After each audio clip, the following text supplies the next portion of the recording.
अहंकार में डूब जाता है और अपने पैरों से दुनिया को कुचलना चाहता है। जब दुख आता है तो रोता है, दूसरे से सहयोग लेना चाहता है और अपने कर्मों पर पश्चाताप करता है। कबीर साहब ने कहा, क्या कहा? दुख में सुमरन सब करे, सुख में करे न कोई। जौन सुख में सुमरन करे तो दुख काहे को होई। रोग हो जाता है तब हम औषधि खोजते हैं। हमारे जीवन में रोग का उत्पन्न ही ना हो, इस पर हम विचार नहीं करते। आवश्यकता किसकी है?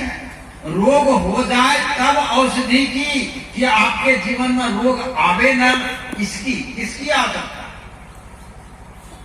हमारे जीवन में रोग आए ना, इसकी आवश्यकता है।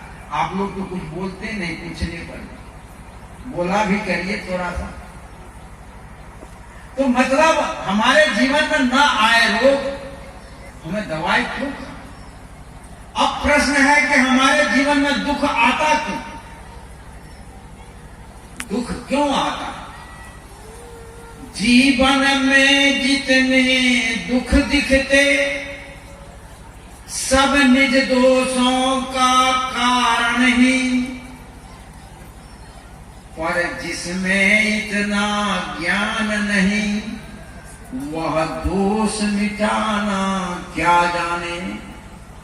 हमारे जीवन में जो भी दुख है, सुख भी है। दुख और सुख देने वाला कोई दूसरा नहीं है, कोई ईश्वर नहीं, कोई परमात्मा नहीं, कोई खुदा नहीं, कोई गॉड नहीं। समस्त सुख और दुख हमारे ही कर्मों का फल है। इसलिए रामायण में भी आया है, को न काहू के सुख दुख कर दाता, निज कृति कर्म भोग सुन भ्राता। राम जी को कहा, लक्ष्मण जी।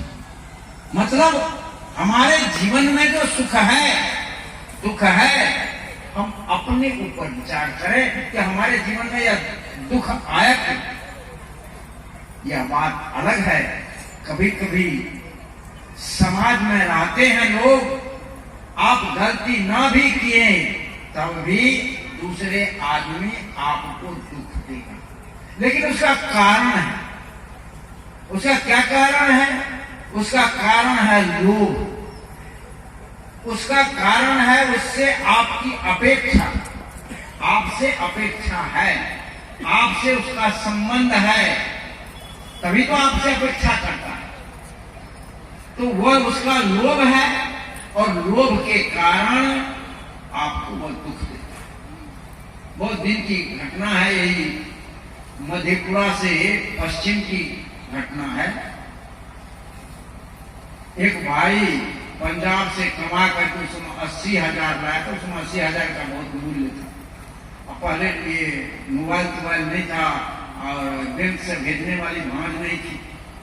टका वहां जो कमाता था बोरा में या झोला में किसी में करके लोग लाता था, ट्रेन में भी चोरी होती थी। तो 80,000 रुपए भाई कमा करके आया। घर जाने से पहले बहन के घर था। सोचा रात में रह जाते हैं। रात में रह गया। जब रात में रह गया तो पैसा क्या करे? बहन है, बहनोई है, कोई वहां संदेह तो नहीं है उसको। सहज भाव में बहन को पैसा दे दिया था। बहन बक्सा में रख दो, कल जाएंगे तो ले लेंगे। देखा 80,000।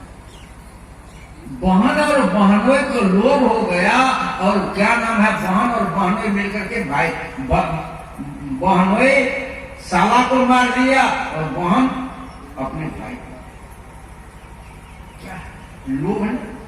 लोभस्य पापस्य कारणम, लोभ ही पाप का कारण है। तो अनायास, लेकिन उसमें संबंध तो है, भाई बहन का रिश्ता है, साला बहने का रिश्ता है,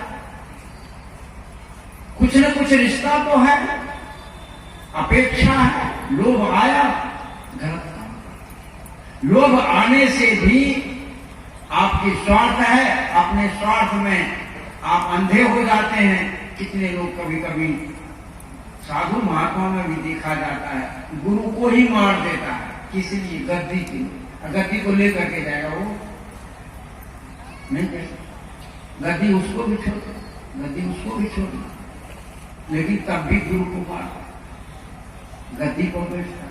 तमाम लड़ाइयां होती है धन की। धन क्या है?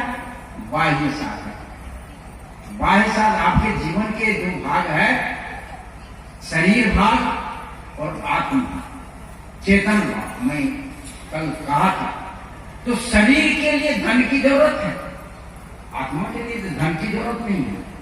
आत्मा के लिए ध्यान की आवश्यकता है, आत्मा के लिए संयम की आवश्यकता है, आत्मा के लिए नियम की आवश्यकता है, आत्मा के लिए महर्षि मेही ने कहा कि पसरा मना बटोर। जो आपका मन पसरे हुए हैं संसार में, उसको बटोर लो आत्मा। पतंजलि ने कहा योग चित्त वृत्ति निरोधा। योग क्या है? चित्त की वृत्ति निरोध होता है। कहा तो क्या होगा? तो तदा दृष्टु स्वरूपे अवस्था, या जीव सर्वस्त होता। मतलब यह है कि हमारे जीवन का जो सुख है और हमारे जीवन का जो दुख है, क्या है? निज दोष, अपने ही दोष का कारण है। कहा है, नीति माया है, ज्ञानी भुगते ज्ञान कथि, मूर्ख भुगते ऋण।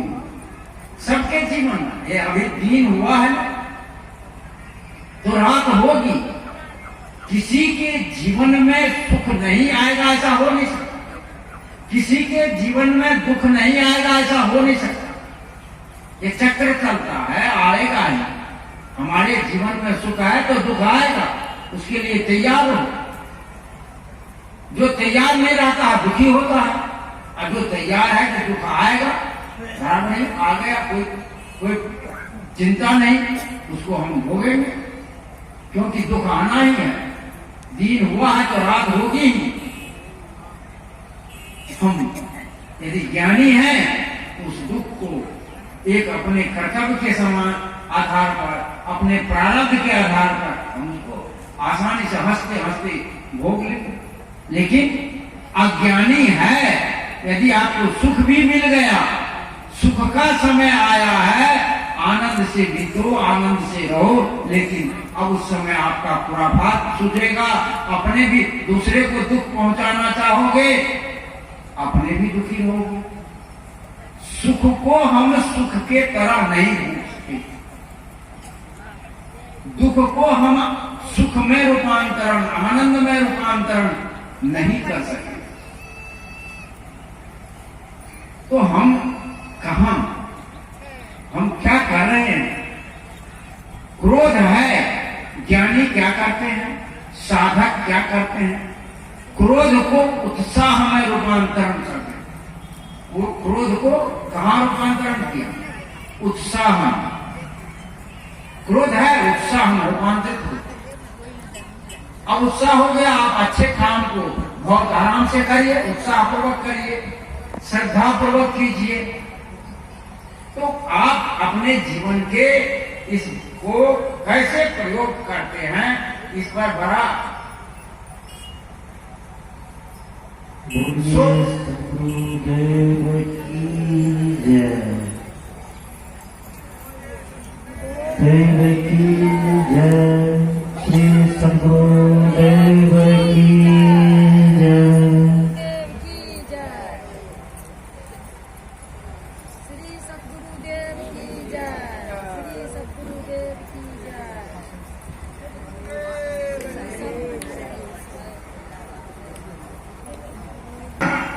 हमारे व्यवहार पक्ष में जो गड़बड़ी है वही हमारे दुख का कारण है।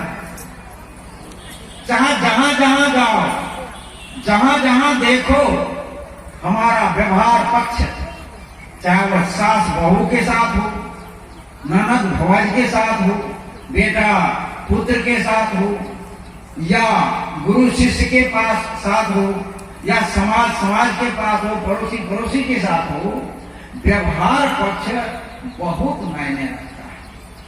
इसलिए कबीर साहब ने कहा कि व्यवहार पक्ष को क्या करोगे, तो मीठा सबसे बोलिए, सुख उपजे चौर, वशीकरण या मंत्र है, तजिए वचन कठोर। व्यवहार का वशीकरण, मधुर हम बोले, व्यवहार में बहुत जरूरी है। अभी प्रिय जय स्वरूप जी कहे कि आत्मना प्रतिकूलानी परेशान न समाचार, धर्म के लक्षण पितामह भीष्म ने कहा था। तो आज जो आप अपने लिए चाहते तद्वत आचरण दूसरे के साथ करें। आप प्रेम चाहते हैं, प्रेम करें।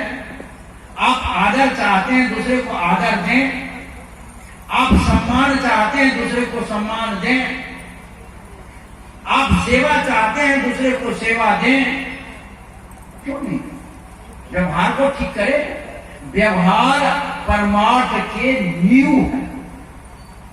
यदि आपका व्यवहार जगत ठीक नहीं है, परमार्थ की इमारतें खड़ी नहीं हो सकती, वह ढह जाएगी, आपके जीवन में शांति नहीं आ सकती।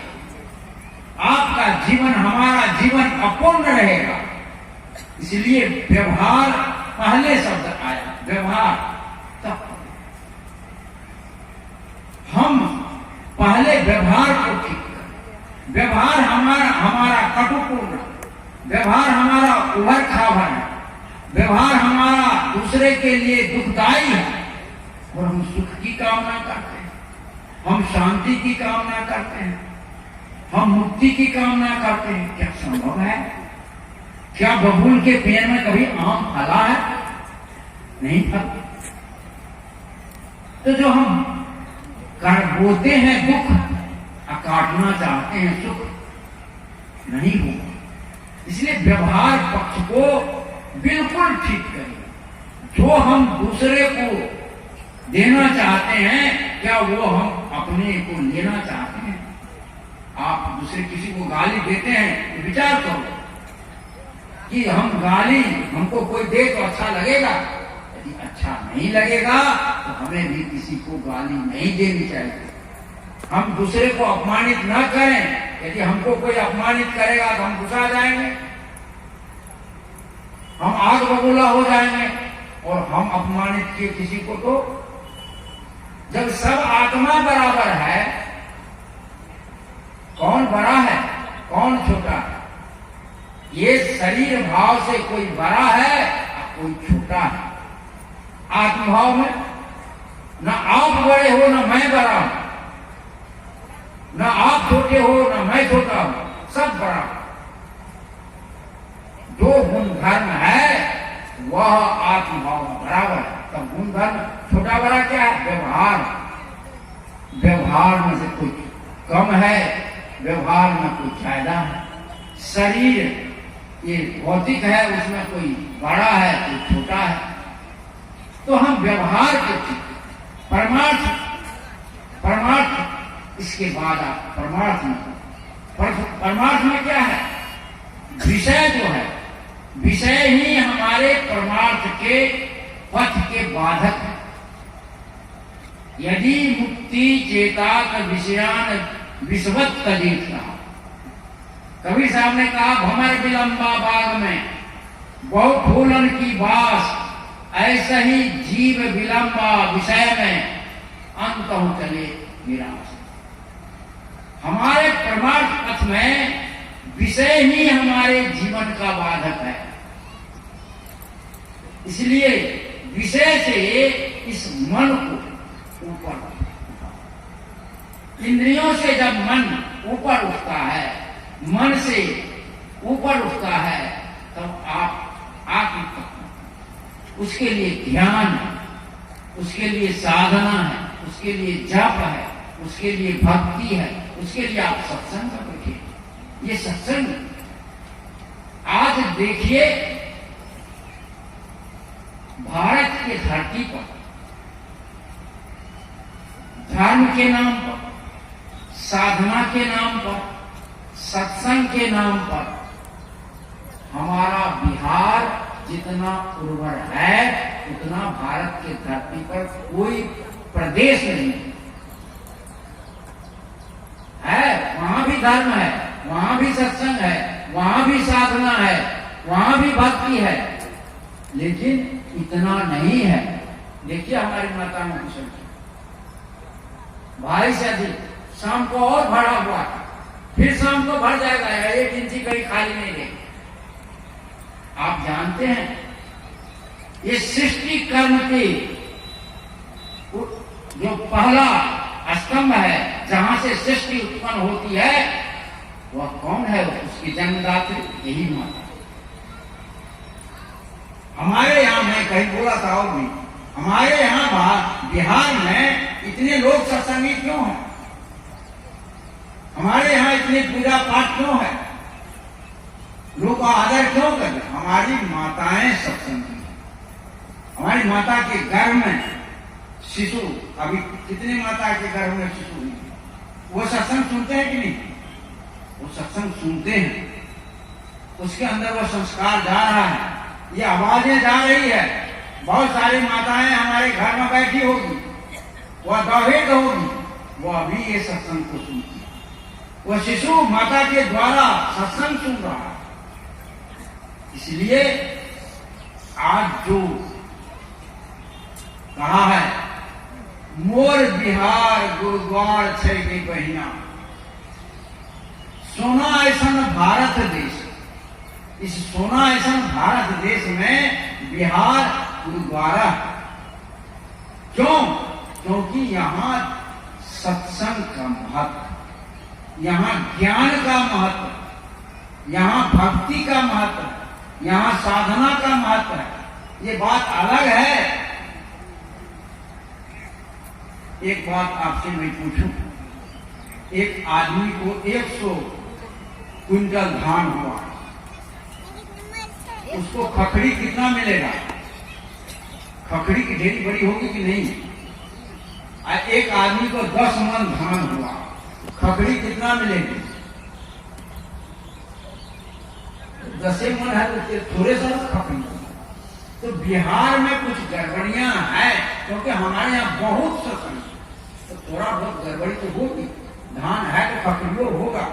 इसका मतलब यह नहीं है कि हमारे पास धाने बहुत है, तो खखड़ी का ढेर है।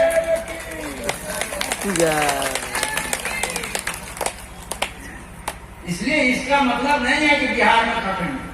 हमारे पास धान को देखो कितना है, उसमें खखड़ी की वो तुलना करो। इसलिए हमारा बिहार उन्नत है।